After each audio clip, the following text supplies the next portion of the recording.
ብዙ ጊዜ ከምጠይቁ ጥያቄዎች መካከል አንዱን ይዤላችሁ መጥቻለሁ። እሱ ምንድነው ቲክቶክ ላይ ቪዲዮ ፖስት አለው፣ ነገር ግን ቪዲዮዎቼ ምንም እየታዩልኝ አይደለም። ማለትም 300 ላይ እና 200 ቪው ላይ ቆሙብኛል። ምን ማድረግ ይሻለኛል ብላችሁ ብዙ ጊዜ ኮመንት ላይ ጠይቃችሁኛል። ዛሬም ይህን ቪዲዮ ይዤላችሁ መጥቶ እናንተ ነው ማለት ነው። መጀመሪያ ላይ ማስተካከል የሚገባችሁ ሴቲንጎች አሉ። እነዛን ሴቲንጎችንም በዚሁ ቪዲዮ ነግራችኋለሁ ማለት ነው። ይመቻችሁ። መጀመሪያ ላይ ቲክቶክ አፕሊኬሽን እንገባለን። ቲክቶክ አፕሊኬሽን ላይ እንደገባ መጀመሪያ ለማየት የሚገባን አካውንታችን የቱ ጋር ነው ትክክል ያልሆነው ወይም ደግሞ አካውንታችሁ ፕራይቬት ነው ፕራይቬት አይደለም። ዋናው ነገር እሱ ነው። ምክንያቱም አካውንታችሁ ፕራይቬት ከሆነ ሰዎች እናንተ ፎሎ ስለማያደርጓችሁ ወይም ደግሞ ቪዲዮዎቹ 100,000 ቢታይ 400,000 ቢታይ 1 ሚሊዮን ቪዲዮዎች ቪው ቢኖራቸው ምንም አይነት ፎሎ ላታገኙ ይችላላችሁ ማለት ነው በዛ ቪዲዮ። ምክንያቱም ምንድነው አካውንታችሁ ፕራይቬት ሆኗል። ብዙ ጊዜ የሚሸወደው ጀማሪ ቲክቶከሮች ምንድነው አካውንታችሁ ፕራይቬት አድርገው ቆልፈው ነው የሚያስቀምጡት ማለት ነው። አካውንቴ ፕራይቬት ነው እንዴት አድርጌ ነው መክፈት የምችለው ካላችሁ ቪዲዮ ሰራላችኋለሁ በቀጣይ ቪዲዮ ማለት ነው። ኮመንት ላይ የምትፈልጉ ሰዎች ካላችሁ ጻፉልኝ፣ ኔክስት ብላችሁ ጻፉልኝ። ቪዲዮ ስትፖስት እንዲህ ነው ቪዲዮዎች እየታዩልኝ አይደለም 300 ላይ እና 200 ቪው ላይ ቆሙብኛል።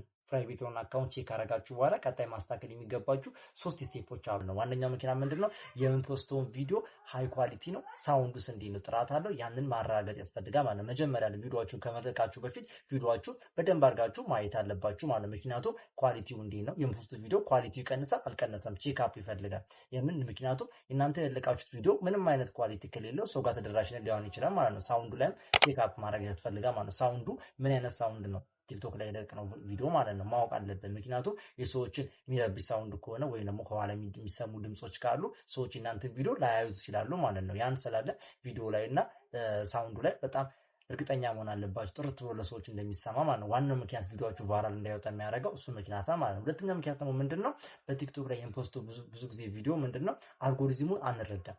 ቲክቶክ አልጎሪዝም ይፈልጋል ሁሉ ጊዜ ተመሳሳይ የሆነ ቪዲዮዎች እንድንለቅ ነው ማለት። ተመሳሳይ ስራችሁ አንድ ቪዲዮ ደግማችሁ እንድትለቁ ሳይሆን ያም የለቃችሁት ቪዲዮ አይነት ተመሳሳይ ቪዲዮ መስራት ያስፈልጋል ማለት ነው። እሱ እንዴት አድርገን ነው ቪዲዮዎችን ተከታታይ ቪዲዮዎችን መስራት የምንችለው ካላችሁ ኮንተንት መምረጥ። ድራማቲክ ከሆነ ድራማዊ ኮንተንት፣ የተለያዩ ኮንተንቶች አሉ ቲክቶክ ላይ። የተለያዩ ኮንተንቶችን አንድ ኮንተንት ይዛችሁ በዛ ኮንተንት መቀጠል ያስፈልጋል ማለት ነው። ምክንያቱም የናንተን ቪዲዮ የሚደርሰው ትናንት ለናንተ ላያችሁ ሰው ስለሚሆን ያ ሰው ደግሞ እናንተ ቪዲዮ የሚፈልግ ሰው ከሆነ ነው እንጂ ያን ቪዲዮ ማይላችሁ። ኮንተንታችሁ የምትቀይሩት ከሆነ ቪዲዮአችሁ ምንም አይነት ቫይራል ላይወጣ ይችላል ማለት ነው። ምንም አይነት ፎሎወራችሁ ላይጨምር ይችላል ማለት ነው። ምክንያቱም እናንተ የምትለቁት ቪዲዮ ትናንት የለቀቁት ቪዲዮ ሌላ፣ ዛሬ የለቃችሁ ቪዲዮ ሌላ ከሆነ ቲክቶክ ላይ ተደራሽነት ላይሆን ይችላል ማለት ነው። እሱ ማስተካከል ያስፈልጋል። ሌላኛው ተጨማሪ ነገር ምንድነው የምንለቃቸው ቪዲዮዎች ሳውንዱን ቼክ ማድረግ ያስፈልጋል። ቪዲዮ ኳሊቲውን ቼክ ማድረግ ያስፈልጋል እና ኮንተንታችንን እርግጠኛ መሆን ያስፈልጋል። የምንለቃቸው ስቴፖች በኮንተንቱ እርግጠኛ መሆን ያስፈልጋል ማለት ነው። እሱኛ ምክንያት ምንድነው ደግሞ የምንለቃቸው ቪዲዮዎች ለሰዎች ተደራሽነት እንዲሆን የሚያደርገው የእናንተ ኮንታክት ናቸው ማለት ነው። እነዚህ ኮንታክት የምንላቸው እነማን ናቸው?